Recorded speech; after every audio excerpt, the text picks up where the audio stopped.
We've spent £44,798 renovating this house, and this is all we have to show for it. So why does the rest of it look almost the same? Before we get to that though, the next full room transformation is already underway. We're taking a room that didn't even make it into the original listing and turning it into something that finally feels like part of the house. But before we get to that, I want to answer the question that's been bothering me for a while now. Where's all the money gone? We're Henry and Julia, and what started as a fairly simple renovation after watching one too many home improvement shows has turned into something a bit more serious than we first imagined. So to try and make sense of it, I've broken everything down into 4 levels, starting with the small stuff, then the jobs that felt manageable, and then the jobs that escalated, and finally, the big hitters. And once you start stacking these on top of each other, you begin to understand how we ended up here. Let's start with the stuff no one really talks about, because none of it feels expensive at the time. It's just a pack of screws here, a new drill bit there, a blade that's worn out halfway through a job, another roll of tape, a set of gloves, something for safety, and before long, you're making another trip to the shop because you're missing just one thing to finish the job. I've built up a decent collection of tools over the last year, nothing too crazy compared to a tradesperson, but more than enough to take on most jobs in this house. And even that alone runs into the thousands, specifically £3,440 worth and some are second hand. That's before you even start talking about the consumables that go with them, which according to my Amazon order history amounts to a worrying £3,750. But the one that genuinely caught me off guard was the sockets, because individually they don't seem like a big deal. You look at them and think 10 quid, maybe 15 or 20 if you're feeling fancy, no problem. But then you realise every room needs them, every switch needs to match, and you can't really do one room without doing the rest because it just looks odd. Sockets alone cost nearly £1,000. You know what the worst part is that half of them won't even be seen because they'll end up behind the furniture. So that's level 1, the small stuff that doesn't feel expensive until you realise how often you're buying it.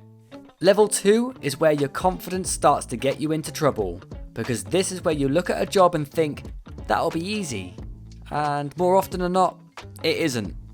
Take the wallpaper. Every room in this house had it, and what we thought would be a bit of a slog turned into days of work, and then even more days after that. Because once it came off, we realised the walls underneath weren't ready to paint at all.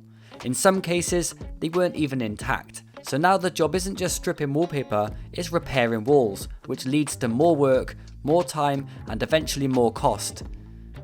And then there was the coving, which I genuinely thought would be a quick win. It was a small section and about £100 in materials, and I thought that will be done in an afternoon.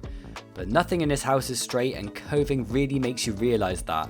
So what looked like a finishing touch turns into hours of adjustment for something that still isn't perfect. And all of that fuss because we decided to take down the wall panelling. And as I said in the last video, one job almost always equates to another in renovation terms. And then you've got the odd small plumbing job, the kind of things you don't even think about when you first walk into a house.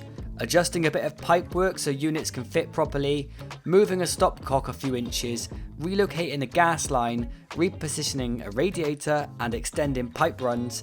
None of it sounds dramatic on its own, but together those 5 jobs came in just over £1,126.80. So by this point, we're already over £9,000 and things still look the same. So where does the real damage happen? We're about to find out because level 3 has been unlocked. This is the stage where the house starts revealing things you didn't expect, starting with the electrics, because everything looked fine. The lights worked, the consumer unit looked fairly modern, so naturally, we assumed it had been updated, but it hadn't. The best way I can describe it is, the lights were on, but safety wasn't home.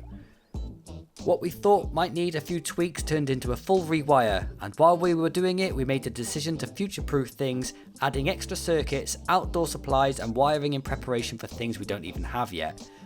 Realistically, that kind of work should have cost somewhere between £6,500 and £8,000, and we paid £3,780, which looking back was incredibly fortunate, especially because I'd lost my job in month 1 of this renovation, but it's still nearly £4,000 on something you don't even see. Then there were the walls. When the wallpaper came off, The plaster came with it, and that was in most of the rooms, and that was one of those moments where it really hits you, because suddenly you're looking at the inside of the external walls and realising just how much work is ahead of you. At that point, we couldn't afford to bring in the professionals, so I had to learn. So far, we've spent around £1,000, and that's just on materials, not including any tools or time, and there's still more to do. I'm sure there's a much more efficient way to save money in a reno project rather than attempting to learn a trade from scratch on your own, but I dread to think how much a time-served plasterer would have charged here.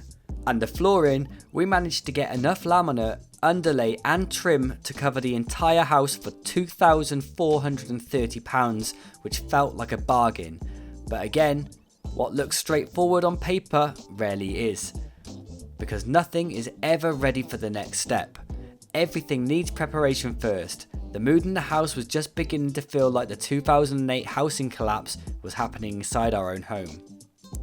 Even the garden, which we thought we'd just slowly improve over time, has already cost us just under £3,000 in hedging and trees alone, and that's before we've even properly started.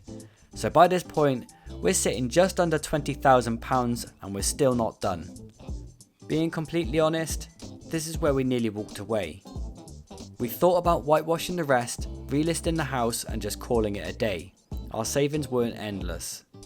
But we stuck to our guns, and that's how level 4 of spending was unlocked. These are big ticket items, the costs that you expect to see, but not always at the same scale that they arrive. Starting with the kitchen, which came in at £7,064. That's a Howden's kitchen, self-installed, with only a few upgraded units and soft closed doors and drawers. The kitchen is the only part of the house that actually looks finished. But even that wasn't straightforward, because before it could function as a kitchen, we had to remove a chimney for £1,500, rebuild another for £1,000, and then install a stove for £2,675. This is really dirty work too. The worst thing about all of that was turning up to a wedding with dusty outfits, but living in your renovation project is cheaper than buying a static caravan. And then there's the heating. The biggest single cost we've had so far.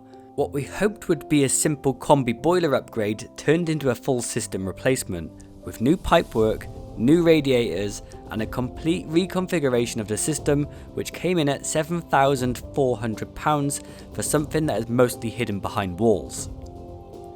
Finally, the damp gable end wall, which has been damaged over time by trapped moisture behind the render, and to fix it properly, we had to remove the old render and have the stone repointed, which cost a staggering £5,750, which took the last of our budget and means the rest of the house will just have to wait. For now anyway. It's all necessary work, but not something we had planned for at the beginning.